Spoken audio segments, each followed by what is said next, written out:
Welcome to a little tomfoolery, Rob Little and Tommy Ryman. A podcast filled with laughs and gaffs, guffaws and haws, and maybe a picture of a dog. A little tomfoolery, a little tomfoolery, a little tomfoolery. A little tomfoolery, a little tomfoolery, a little tomfoolery. Fools! Good morning, good day, and good evening. It's a little tomfoolery with your host, Rob Little. And as always, I love saying it, my bestie, Tommy Ryman. I'm back again, Rob. You're back. I'm back for another episode of Little Tomfoolery with Rob Little and Tommy Ryman. Welcome to the Fool Nation. It's good to be back. I love you. Always remember that. Fool, how's our shirts? They're coming. I have to reach out to the guy, but hopefully next week. I've been so busy with all the album stuff, but I'm gonna reach out again and then we'll talk about it. What's going on with that? I'm not sure. I reached out to them, so they your album stuff. Oh, the album. Yeah, more important. That's this week at Acme Comedy Company. Starting tomorrow, 5 shows recording a new album. So on Ghost Runner Records. Ghost Runner. Yeah, they sent me their image for their logo. It looks pretty rad. I imagine it sounds like it could be cool. It's got the ghost from Pac-Man, the little ghost. Yeah. He's like running. So I'll have to send you that.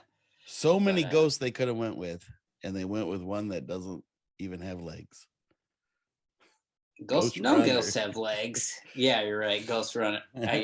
You're right. This doesn't make any. I should bail on this whole thing. This is crazy.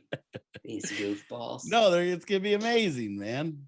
Yes, I'm very, very excited. I think I'm ready. Got a lot of people said they've been coming to this show. I've been promoting it a lot. I did a bunch of radio, podcasts, and I gotta still keep putting it on the social medias. But isn't it ridiculous how much we have to? People think, oh, you just work an hour a night. I'm like, that's the easy part. Yeah. That is the easy. The rest of it's all the BS you got to do, man.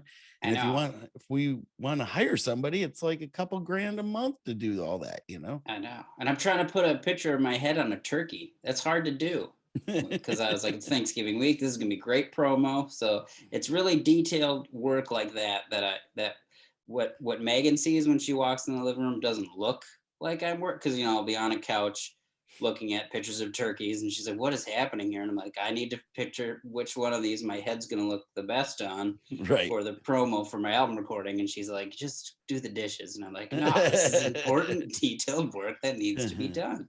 And it's crazy how much time and effort we put into it, and then once you do it, it's literally nothing. I mean, basically she's right, but at the time we're like, I need to do this.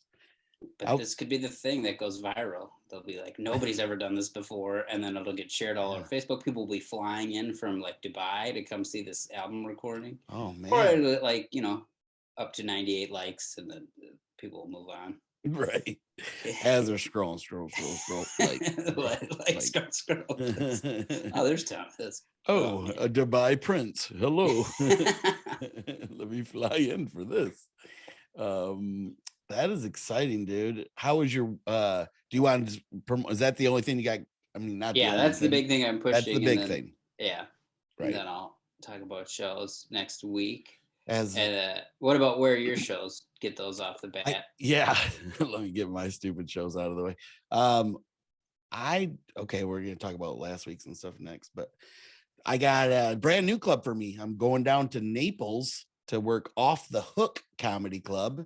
Oh, cool. Yeah, this has been work to get into this club, and now I got one of the weekends there, and I think I'm surprising the owner because we've already got a bunch of people coming down there. A lot of cruise people. That's excellent. They've been really coming out for you, which is really nice. Yep. So I'm there Friday, Saturday, Sunday. That's what I'm doing this weekend. Very cool. Look at this. It's a holiday weekend and we're both working, dude. I know, but I'll have Thanksgiving off. So I like a day off in the middle of my week. Yeah. Yep. I got that off too. And then where were you this last week? You look like you had a lot of fun. some of it was really fun, some of it was work. Most of it was really fun though. The one I'd really like to talk about is I met this group of people in Myrtle Beach, and they go, "Hey, would you work our American Italian club?" Yeah, that's And I was like, "Scusi?" And they yeah. said, but they had me come down, and I'm telling you, I brought my own Italian with me, my buddy Sal D'Amelio, who's started day one with me in comedy. And so He's a Michigan guy, yes, right? Because I so saw pictures, of him yeah, from Ann Arbor. He you was saw- just at the Ann Arbor showcase. Oh, right. So he performed there. That's Yeah. I mean, he's a road dog all over Michigan. So we rode down there together, and I gotta bring something up about him too, by the way. So we go to this gig, but let me do this first. So we're driving, and Tommy, I just realized I'm about to say something, and you're the exact same way. I'm not good at driving with guys that are slower drivers or more cautious or whatever you want to call it. Sal was driving. Dude, we didn't go, like, if the speed limit was 70, we'd go 68. Never over, never.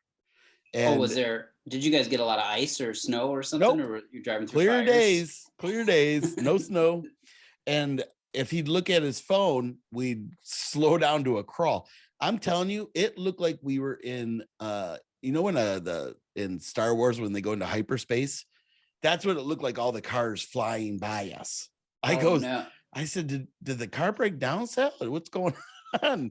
And he's like, what are you talking about? That's how he drives. And I'm like, oh my God. So, and he had to keep he didn't have his glasses, so he had to keep looking at the phone to get directions. I'm like, how about I just tell you, go straight, just gaze straight, and let's pick the speed up there, buddy. We want to be on time. And wow. We actually were like, we got there. We thought we were going to be a couple hours early. We got there literally when they started dinner. Oh, wow. So we were not early by any means, but my God, what do you think of when you go like American Italian Club? What do you think it's going to be like? I feel like a separate club, but is it a club for primarily like Italian people? Obviously. But what in my head, I think we're going to walk in. They're going to be dressed to the nines. It's going to be like Sopranos in there. Everybody's going to be back to the walls. Nobody's going to be, they're all going to be eyes on the door. Because that's how Italians are, in case the mob comes in or something. Dude, it was like going to a VFW in your hometown. It was literally no different. Yeah. The funnest people. They were it was probably my favorite gig I've done up so far. Almost my favorite. Unbelievable, man. These guys were so fun. They fed us. We got best steak dinner I've ever had in my life. It was amazing, dude.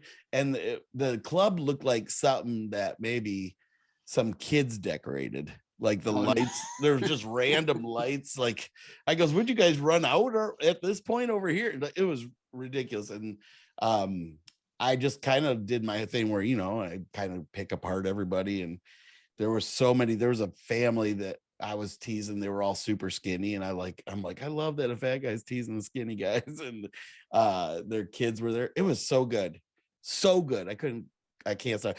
After he gave us a tip, and he wanted us back in. Like he goes, whenever time you think is good, just come. We'll do it. 6 to 8 months, whatever you say, buddy.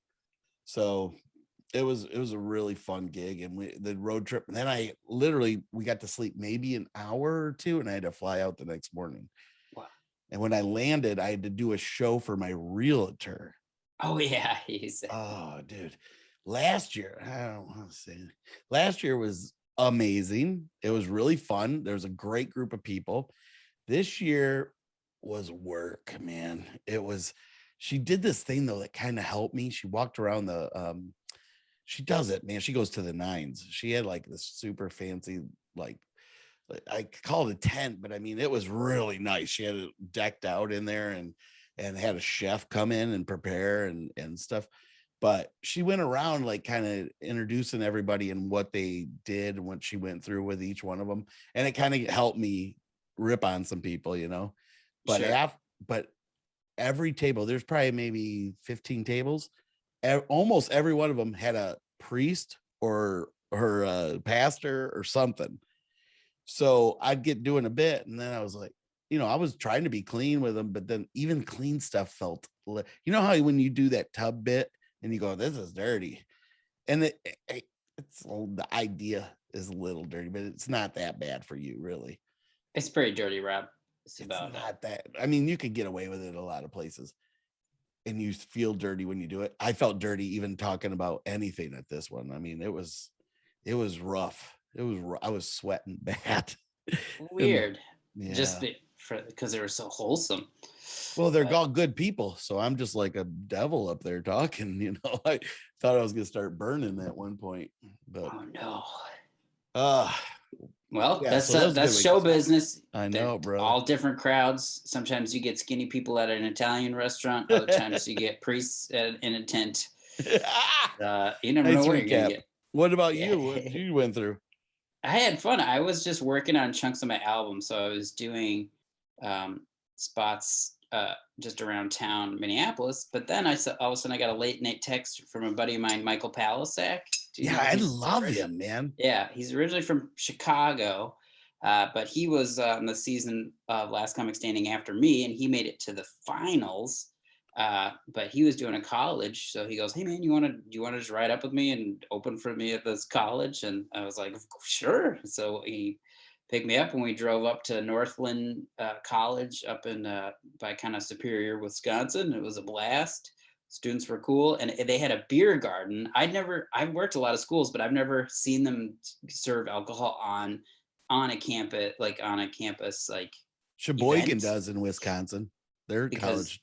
Yeah, I think it's popular in Wisconsin colleges, but so the upperclassmen, they kind of had a divided where these people could drink, and then the other freshman class, they had mocktails for them. But they were really fun. They were really like amped up. Like they like applauded everything. Like I was like, "Do you guys like animals?" They're like, "Yeah, we love it." Like, because colleges are fun. Because sometimes it's these kids' first time seeing live stand up. Like I disagree with you on that. Colleges are not fun, but you worked Wisconsin colleges, and they are very fun. Yeah, but yeah, and some of them. Yeah, this one was set up fun, and it was fun to. All I was doing was like 20 minutes before Michael went up. So why did he get to bring you? Because that's usually things we have to audition for and all this. Well, stuff. he did message the lady, and she was like, "Oh, I've seen his dry bar. Sure, that's fine." Oh. Like they knew I was gonna be clean, and then I told Melissa, I was like, "Hey, I'm gonna open for Michael. If it goes well, let's reach out to him and give him the full show." So. Oh, smart. So that's cool. That had to be. I saw you guys were driving the same day as me and Sal, and I let me ask you this. Now, I think Michael is unbelievable, but I would think he would struggle after you.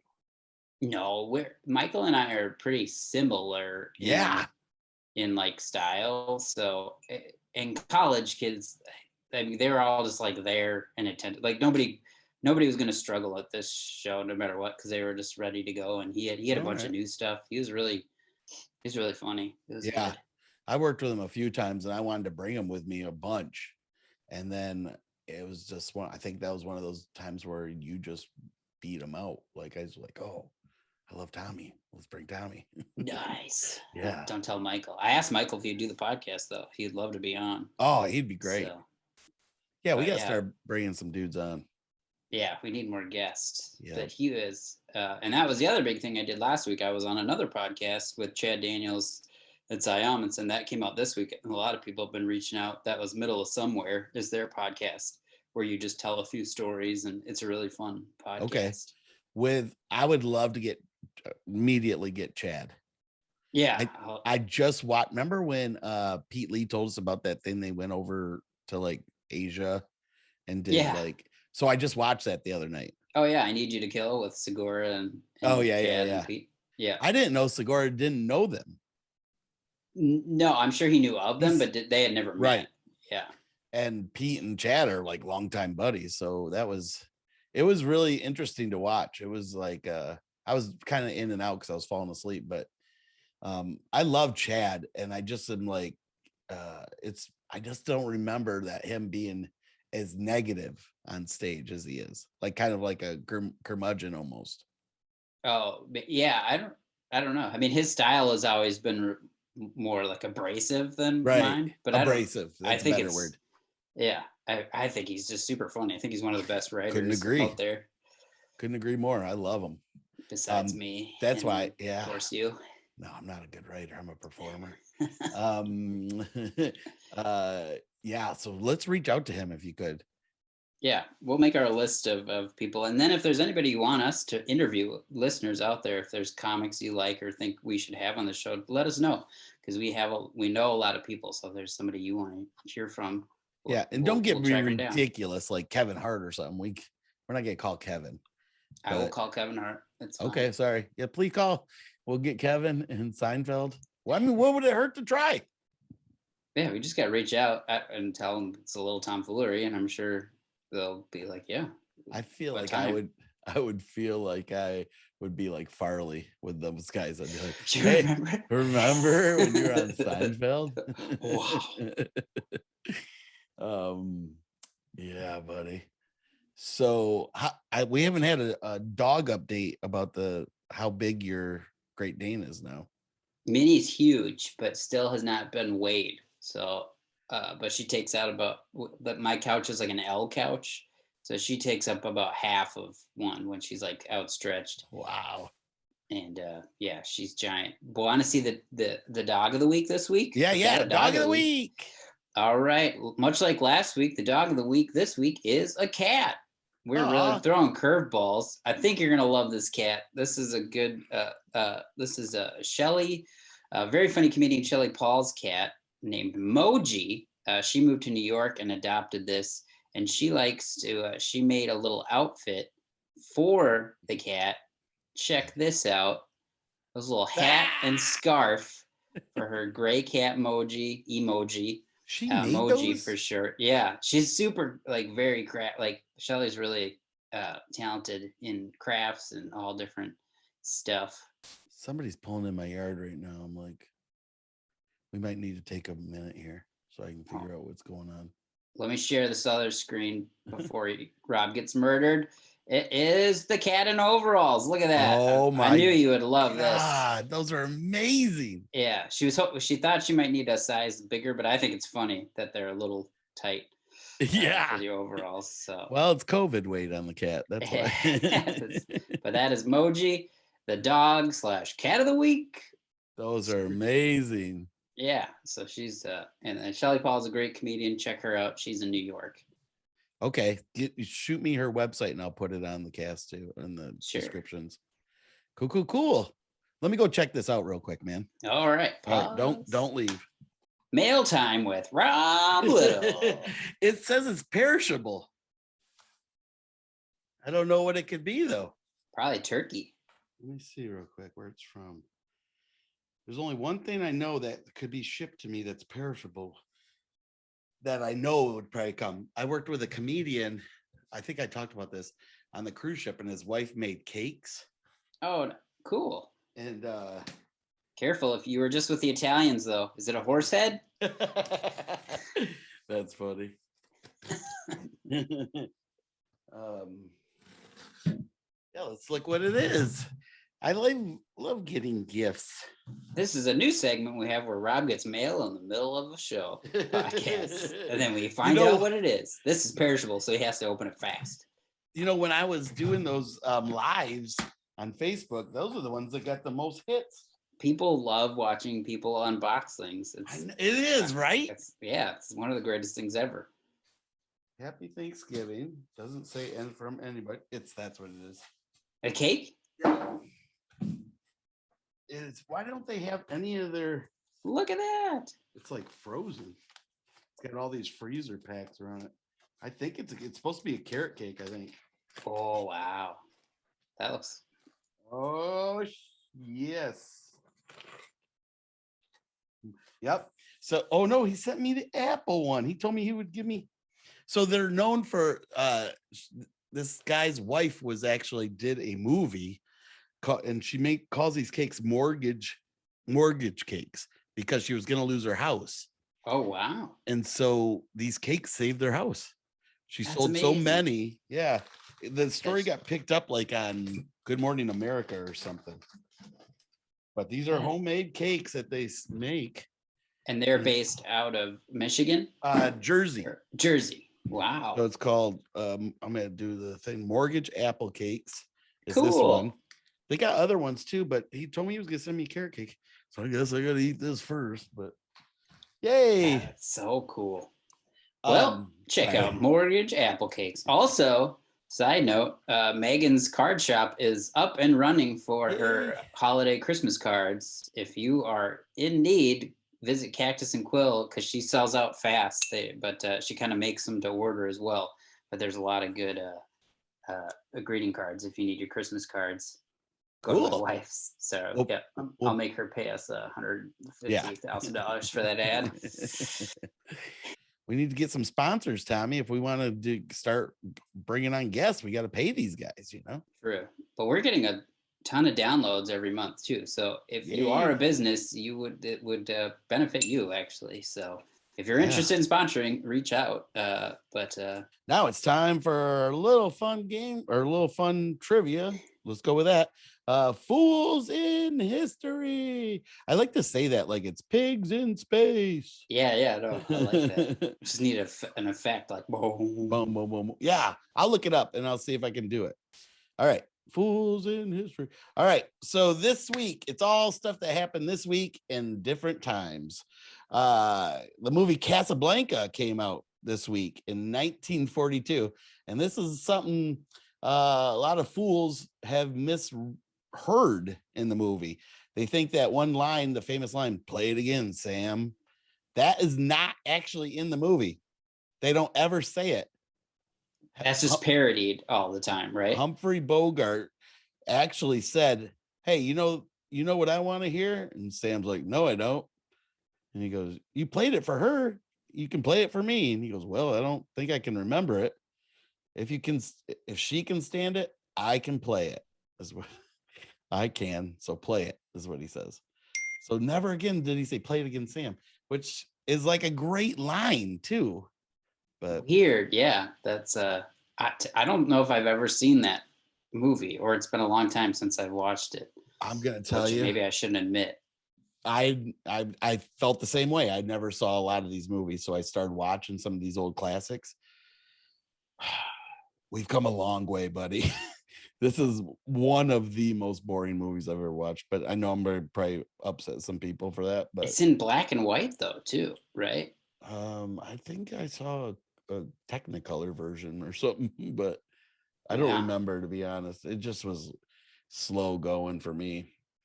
A lot of stuff back then, it was a lot of subtleties. They would say something and you were supposed to understand it. And like, did you ever see Strangers on a Train? That Alfred Hitchcock one? I've seen that. And do you know what it's actually about? Is the guy is a homosexual and he's trying to pick that guy up on the train. But I never got that once. Interesting. All right. This week, November 26, 1922, King Tut and the Mummy's Curse. There was a they think there was a curse when they opened up King Tut's, his, what do you call it? His tomb. And because a couple guys died, but they died from mosquito bites. And back then they didn't have it was like probably malaria or something. You know, we didn't have all the medicines we have nowadays. So they were like, "Oh, that's definitely a curse." Well, I don't know. They went in the tomb and then all of a sudden they're dead from mosquito bites. They were alive before. So it seems to check out. You think he'd do it in a cooler way, though, if he was a big pharaoh, than just like, send the mosquitoes. I totally thought you were going to be like the opposite of what you went, but that worked too. That was good. Send in the mosquitoes. Got them. Where is the larvae? Get them. Ridiculous. The first National Thanksgiving Day was, well, obviously it was this week. The first one ever would be the same week every year, wouldn't it? But do you know who actually created the first national? Well, he made it a holiday. He made it a national holiday. Oh, which president? Yep. Abraham Lincoln? Nope. Earlier or later? Earlier. George Washington. Yep. The first one. The first Okay. president made it. He adopted it as a national holiday. Excellent. Yeah, but I don't know why I'm making that a fool's thing. I don't Oh, know. It's because like you tried to stump Tommy, and then you did, but then I got it. There's been a lot of presidents, so I'm excited that I got it on the second guess. I think I said it was a fool. People think it's a foolish reason because wasn't the first one with the Indians and stuff back with the Pilgrims, but it wasn't a national holiday then, I guess. Yeah, that's different. This one was kind of so I should do it for you or not. There was a first woman ever to become a jockey in 1968. She was a jockey, but the Kentucky the other jockeys in Kentucky, she was in Kentucky, wouldn't allow her to do it. They would like run her off the track and stuff. So this was like her getting back at them. She joined basketball. The basketball league signed her as the shortest woman ever. And she was on the men's team. She was the same height as Muggsy Bogues. Oh no! Wow. 5'3", and she's only ever played one play. Literally put her in for one play. That's like Rudy. She's like the Rudy of basketball. Yeah, but she never even played basketball her whole life. She did that to like make the men mad. But what do the jockeys care? She's not running the horses. I was like, yeah, that's a little in this. There's a lot of them. Yeah, not letting her horse race is the big fool, but she probably would have been good at it.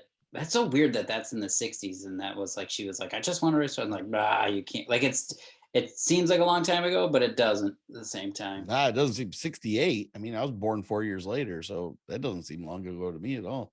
But she's played one more thing of basketball than I have. Yes, me. So that's well, good professional. For her. So professional or in general, I don't know. I know I have thrown a basketball, but I don't know if I've officially played in a basketball game. Must have been in gym and stuff. Okay, the next one is funny to me. The fools in this are the doctors. Okay. 1921, President Warren G. Harding signs the Willis-Campbell Act, better known as the Anti-Beer Bill. You know what it did? It forbade doctors to prescribe beer and liquor for medical purposes. Oh no. So back then they're like, you're gonna have to drink 2 pints of Guinness to get rid of your depression. Yeah, you know what your I mean? Anxiety, this will calm you down. Yeah. Bummer.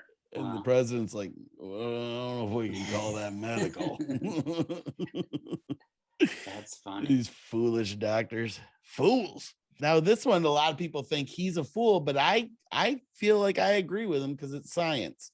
But this week in 1859, Charles Darwin publishes The Origins of Species by Means of Natural Selection, and or the preservation of favored races in the struggle for life, which is basically what do they call that? The way men came from apes, basically. Evolution for 500. Thank you. Yep, you won again. And I'm not stumping Tommy today. The very first publication came out, and they made a little over 1,200 books, and the very first day every single one of them sold. Wow. Yeah. That's pretty good. He didn't have to go on tour or anything for that and bring books with him. Oh, yeah. Signing his books after his shows. But that was a lot of people think that that's not true. What do you feel, Tommy? I feel like it is true. I feel like it's true too. It's got to be, right? You think we were just right away came out as humans? Like, I don't know. I guess you'd have to believe Adam and Eve thing is the origin of humans. Yeah. I just know I showed up in 1983 from Barb, Ryman, and Ron Ryman. That's the only thing I know as far as they've told me. And I'm just gonna believe them. And then I don't know what goes further back than that. I know there's Elmer, and then there's more because my mom and dad, they have different parents, so it just keeps going further back humans. But there are no direct. Nobody's mentioned any like apes or anything. That was Cousin like, ape. oh yeah, uncle. He was like, so in my family tree, I don't see it at least, but I don't. That's like Yeah. Grandpa Clyde from Every Which Way But Loose. Those movies Right. with I did our whole family tree. We never once came across any kind of apes but I still feel like that's true. How far back did you get on your family tree? All the way, I think. No, I don't remember. It was crazy because once I started getting really far back, I started connecting with other family trees. And you just kind of go, yeah, it looks right. Just Right. Yeah. once you get so far back, there's nobody to tell you that that's not true. Yeah. I mean, you can see that you picked out, oh, that was my great great grandma, and it shows their parents. So you click on them, and all of a sudden there's another family tree. So I don't know why we got back pretty far. Like all the way traced it definitely back to England. Or my family's Scottish. Did I tell you that? Yeah. Yeah. I think you've said that before. Yeah. So I think, but everything went back to England. So I don't know. I want to redo it though. I want to do it on the 23andMe side. That'd be cool. Yeah, have them on both and see if they're similar. Can find the real fools in history. Rob I Little's know. family tree. So that's Fools in History, buddy. Yeah. So Cool. Those are yeah, great. that was Interesting. all right. Well, I have a fun trivia for us, or a stump Rob. This is I started watching. This is an older series, The Late Night Wars. It was a television show that aired a while ago, like a 6-episode of just talking about the history of late night talk shows. Oh, yeah, I've seen that. Yeah, and I thought that was so cool. And then I found this little little trivia of late night. How well do you know late night television? So when you started watching late night, Carson was the Tonight Show host, I assume, when you were little. Yep. And I would beg to watch them. I'd stay up to watch. Yeah. And do you know who was kind of the very first one that they mentioned? Yeah. If I had a multiple choice, I would know in a heartbeat. It was Steve Allen. Yes. Was kind of the first guy, because he did radio and then went in, and that was like in the 50s, I think, or even 40s. But a lot of these people were in radio and then switched to TV. Right. So, okay. I was in Morse code and switched to. Got it. Stupid. Well, that was the first question. Was who was the first host of the Tonight Show? Jack Parr, Steve Allen, Jack Benny, or Johnny Carson? Yeah, it was Steve Allen, but Jack Benny was, or Jack Parr. Jack Parr was like a game show host, I think. Were they all hosts? Yeah, these were all. Oh, okay. I think hosts. I don't know if Jack Benny was. These are just the multiple choice that they have. Well, Jack Benny's the one Phil Hartman used to imitate all the time. So I know, yeah, he was definitely a host because, yeah. All right. Okay. Now, here's your next question. Who flashed David Letterman? Do you remember? Yep. David Letterman was flashed by Madonna. Or it was either Madonna or Drew Barrymore. Yeah. Do you want the multiple choice? Madonna, Courtney Love, Drew Barrymore, or Demi Moore are put them both in. I know. I want to say no, it was Drew Barrymore. Nobody could believe correct. It was her. Yeah. Because she was like a child star, and then all of a sudden in the 90s, I don't think that people were pretty shocked. Yeah. She did that. She stood on his desk when she did it. What event put Leno ahead of the ratings after he took over the Tonight Show? So when Jay Leno took over, what event I'll read you the options. Something big in news too, I remember. Okay. Was it Joey Buttafuoco? Well, let me read that. Okay, go ahead. It says Eddie Murphy caught with a prostitute, Charlie Sheen caught with a prostitute, Charlie Sheen arrested for drugs, or Hugh Grant caught with a prostitute. Yeah. Hugh Grant. I knew as soon as you said caught with a prostitute, I was like, Hugh Grant. Yeah, because he brought him on, and then he was like, well, that was dumb. And he's like, oh, well, doing his very Hugh Grant. Very befuddled. Yeah.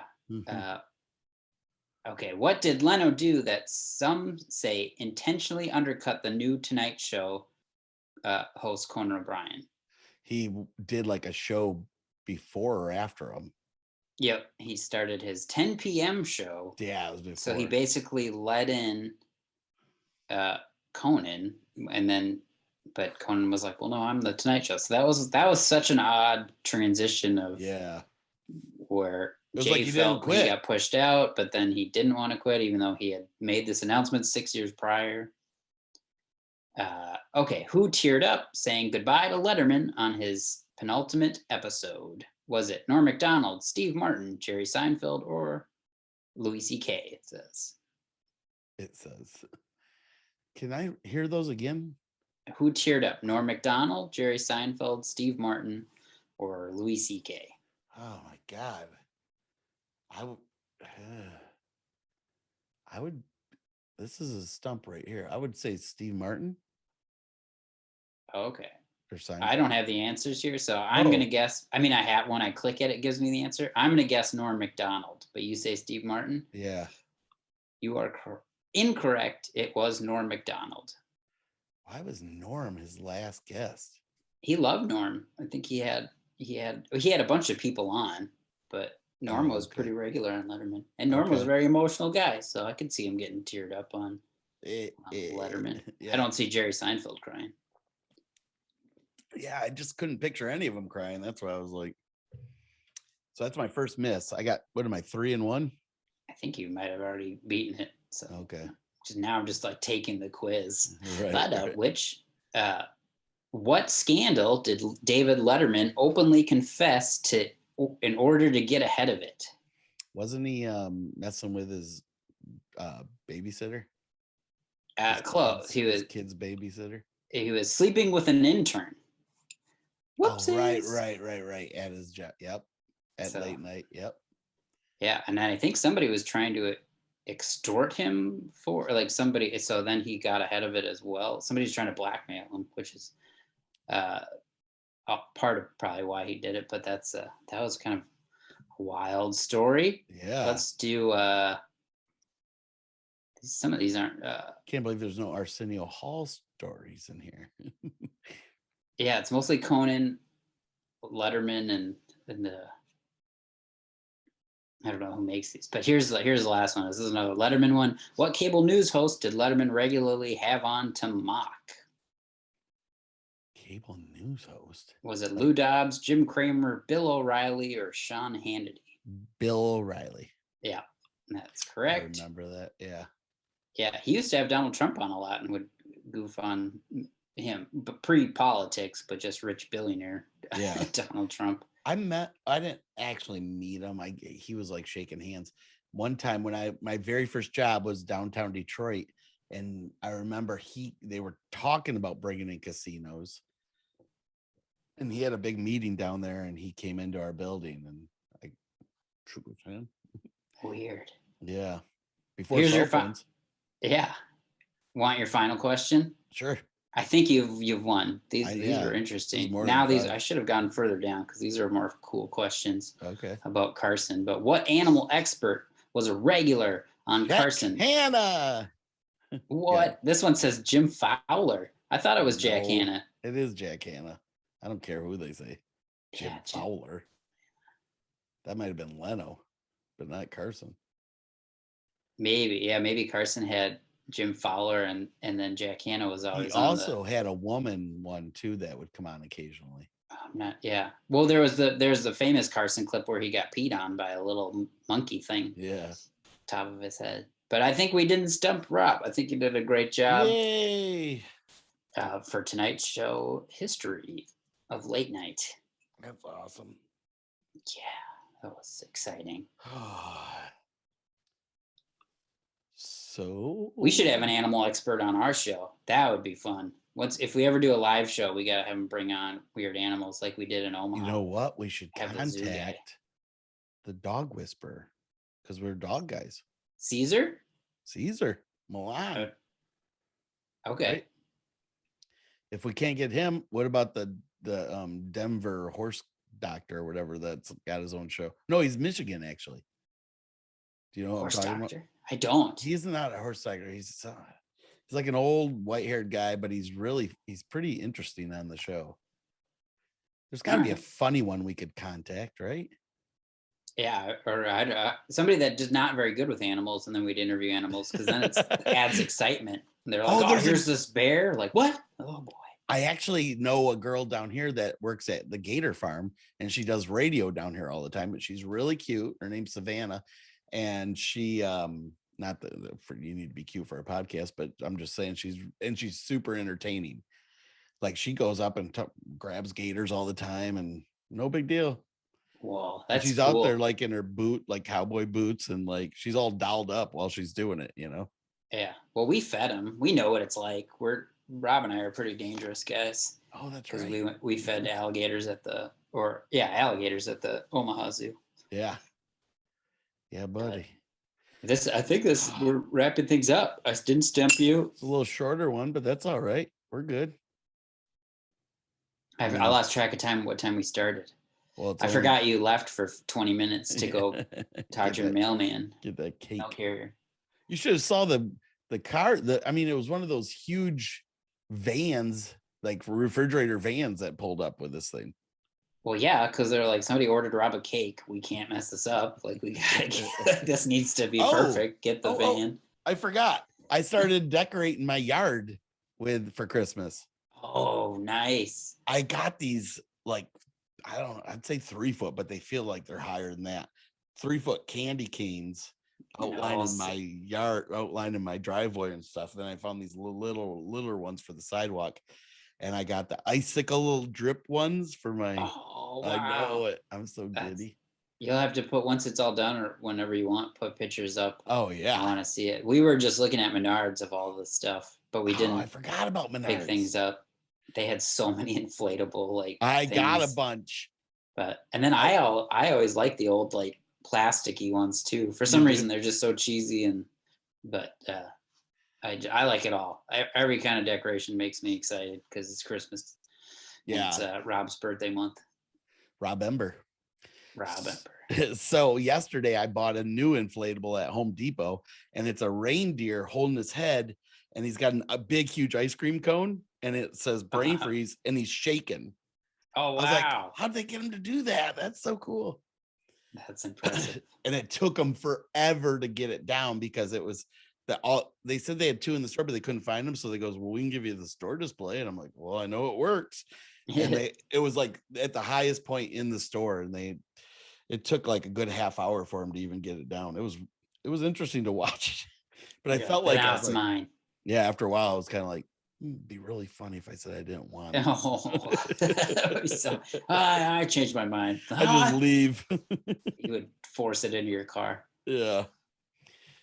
So I spent a couple bucks yesterday on stuff for the yard. It's worth it. That'll last for a lifetime. Right. Until they get holes in them. And then you got to patch the crap out of them. Oh, yeah. I didn't even think of Hopefully not. But yeah, buddy. So that's when I'm done here. That's what I'm going to go do. I'm going to go get to work on that and get my tree up and everything. Excellent. Well, I'm going to keep promoting and working, getting ready for this album recording at Acme Comedy Company this week. Get your tickets now. But yeah, this is going to do it. This has been another episode of Little Tomfoolery. Thank you so much for listening wherever you listen and get your podcasts, whether it be on iTunes or Spotify or whatever. And if you do, if you're watching it on YouTube, you probably got to see the dog of the week, which was a cat. If you want to get these visuals, you gotta go to YouTube, subscribe. We're getting close we're trying to just hit 1,000 subscribers. So please tell your friend. We just want to hit that goal soon. And then also, if you want to help out a little bit more, you can become a Patreon member. We got a lot of fun stuff. We got posters, albums, T-shirts at different levels that you can get to join. And if you have any questions on all this, you can always visit alittletomfoolery.com. But again, this has been another episode of Little Tomfoolery. Thank you so much. I'm Tommy Ryman. That's Rob Little. Bye, fools. Bye, Fool Nation. Bye. Yay.